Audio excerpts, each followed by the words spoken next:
Kyrie's had inflammation in his left eye. He got swiped across the face of both eyes. The right eye is actually feeling a little bit better, but he's out tonight and will get reevaluated tomorrow morning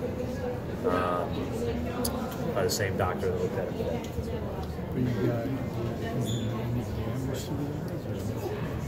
Long term?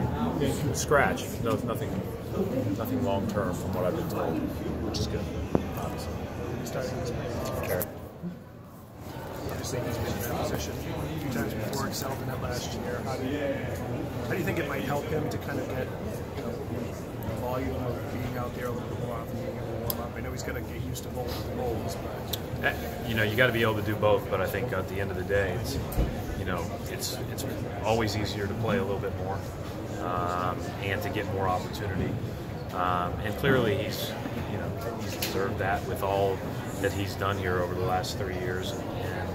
And any time that he started, he's played really well. So you feel comfortable with him, and that's a no-brainer. Al's minutes restriction, is that loosened up at all? If it has, not by much. So he'll still be throwing all three bigs out there at certain times throughout this game. Yeah, have we asked much about Robert Williams tweaked his groin from what I gathered, in a shoot-around in Houston, and didn't really remember the exact moment, I don't think, but then was unable to warm up that night. So he's making good progress. Should be back shortly, but he's not ready yet. Is consistency still what you're aiming for at this point, obviously? Yeah, I think you'll always be aiming for that. I mean, I thought that we did a lot of good things on that road trip. That was a tough 3-game stretch against really good teams. And, I thought the biggest, where we came up, most short, was we just holding our ground. They pounded us in the paint, which these guys will try to do tonight. Obviously, that's what they do. And we got to be better at it. The Spurs got to the rim at will, and then once they loosened up our help, then they made every shot.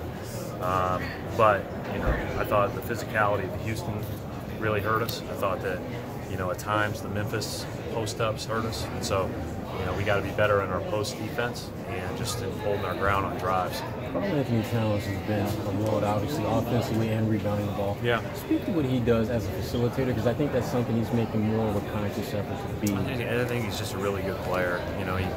He can really pass. He gets doubled a lot, so his assist numbers are going to go up, as time goes on. But he always seems to look, check, make the right read, and then he can score any which way. He can score over his right shoulder, his left shoulder. He can face. He can drive. He can shoot. He's a really talented player. He's talked about Al Horford being one of his big influences. I mean, do you see kind of Al's teachings, lessons when you watch Cat play out there? Well, I think that, Al is probably looked up to by a lot of young guys, but certainly, Carl being from the Dominican Republic, I think obviously they go way back. And Al's a good role model for guys, so I'm not surprised. And I don't know that I necessarily see exact comparisons between the two, other than the fact that they've continuously improved their games and they both can play on the post and stretch the floor. Coach, 11 out of 15 games this month are at home.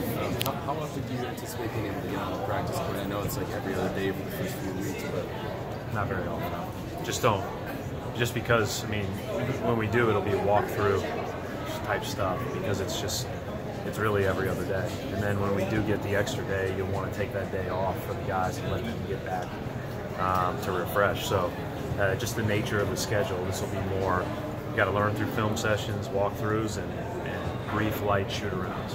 How beneficial is it to avoid all of the flights in and out, just that you guys have been going through the first couple of Well, I've never been through an NBA season where from here on out we only change time zones 2 more times.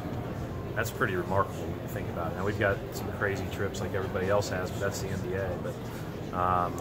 But that was a pretty intense first 3 months for everybody that travels with us, as they know.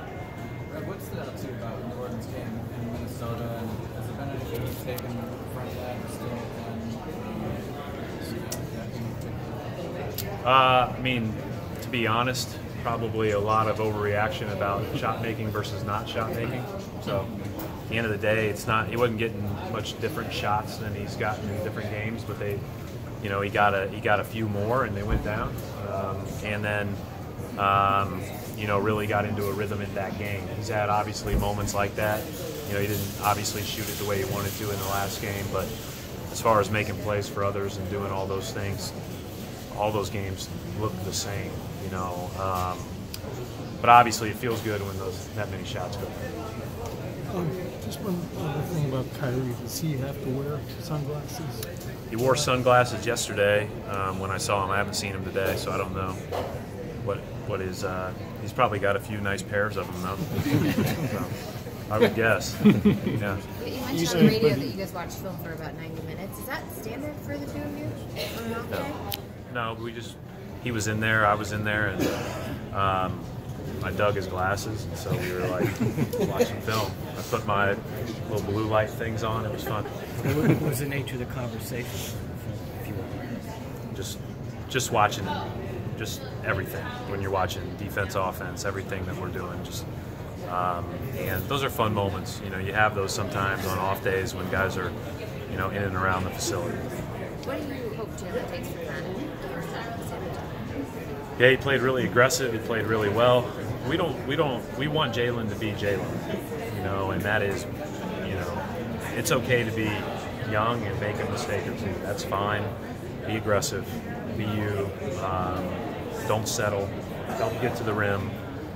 Get to the foul line. You know, shoot it when you're open. Like, don't think twice. Just go and be you. And he's done a really good job of that. This has not been an easy thing for him. He's handled it great. And I actually think in the last 2 weeks he's had a lot of really good moments. And that kind of culminated in that 30-point game in the Spurs. Coach, is there extra stress on the defense when you talk about the Baines? No Baines puts a lot of stress on us. And we have to pick up for his absence. You know, that's one of the things that we've been good at is we're not going to, you know, talk about who's not available. Like, we're going to have to score the ball without Kyrie, and we're going to have to defend without Baines. And that's just, you know, that's part of it. And we've got to do a better job holding our ground in the post than we have 1 through 5. Thank you. Thank you.